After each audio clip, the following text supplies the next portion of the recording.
é interessante o Rafael ter usado a palavra, né, bolsonarismo, porque a gente tem esse panorama que vem de fora do Brasil, um fenômeno global, e aí ele é personificado aqui pelo Bolsonaro, muito pelo descontentamento de gente de todas as classes sociais.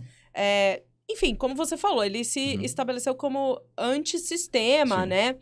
Só que parece contraditório que a gente esteja vivendo, talvez, uma era muito progressista do ponto de vista de diversidade, de questões de gênero, muita gente lutando por essas bandeiras, por essas causas, de inovação tecnológica. E aí isso tá tão enraizado no passado. Como é que se explica isso, Total. Rafael?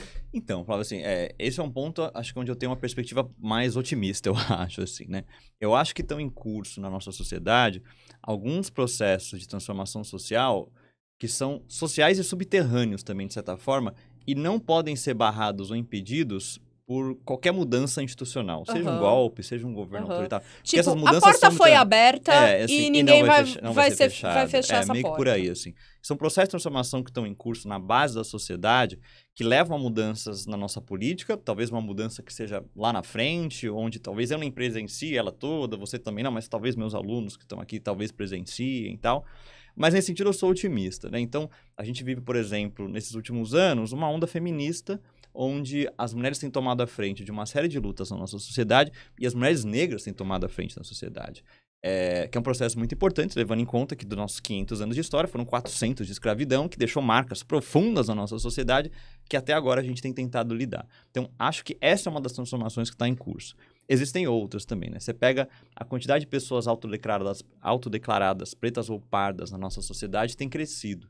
E uma das hipóteses para isso é esse processo de empoderamento que as pessoas negras têm tido nos últimos anos por conta de políticas de ações afirmativas, o combate ao racismo, de certas pessoas não aceitarem mais esse tipo de prática racista que permeia a nossa sociedade também. A visibilidade, a visibilidade, né? da questão. Exato. E assim, você né? falar, não, eu faço parte, eu tô aqui, eu existo, assim, né? Então, acho que essa é uma das mudanças que está rolando.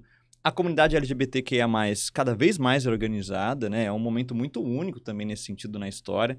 Então, bandeiras têm sido levantadas que eram impensáveis de serem levantadas questão de uma década atrás, talvez.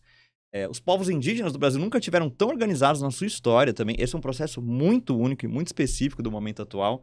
Então, você pega, por exemplo, o acampamento Terra Livre, que acontece em Brasília, que junta quase todas as etnias indígenas do Brasil.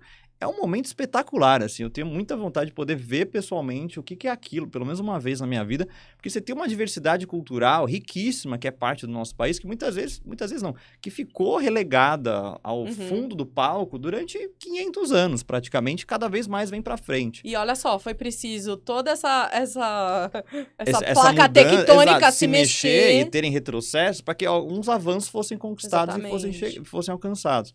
Então, uma das manifestações disso, nesse sentido, em relação aos povos indígenas, é a bancada do COCAR, né? Para quem não sabe, esse ano, pela primeira vez, uma série de candidaturas indígenas foram lançadas em praticamente todos os estados do Brasil. 2 ou 3 parlamentares, salvo engano, foram eleitas e vão atuar de maneira coordenada dentro do Congresso para fazer frente às outras bancadas temáticas que estão lá, literalmente, 500 anos, né? Então, você tem lá, historicamente, uma bancada da bala, ligada à questão da segurança pública. Do agronegócio, a bancada do boi, você tem a bancada da Bíblia, representando algumas religiões. Você tem uma série de bancadas temáticas ali que atuam de maneira articulada há bastante tempo.